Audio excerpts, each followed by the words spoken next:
Hi, I'm Meredith with Nature's Eats, and today I'm joined by my daughter, Tinley, and my mom, Cheryl.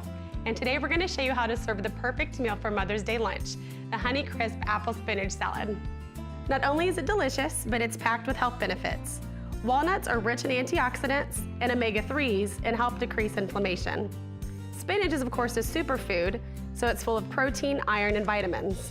For this recipe, you will need 1 bag of baby spinach, 1 cup diced or grated cheddar cheese, 1 Honeycrisp apple, a 1/2 cup of Nature's Eats walnut halves and pieces, and a 1/3 cup of Nature's Eats dried cranberries. What I love about this recipe is it's quick and easy, and all you have to do is dump the ingredients in a bowl and mix it together. Here, Tilly, can you put the cheese in? Mix it. Does that look good? Perfect.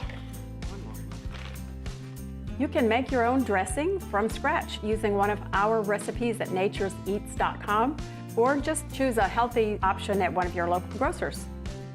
You can find all of our recipes at natureseats.com, and you can pick up our products at your local grocery store or superstore. Let's eat, guys. How is it, Tinley? It is good, Mommy. Good.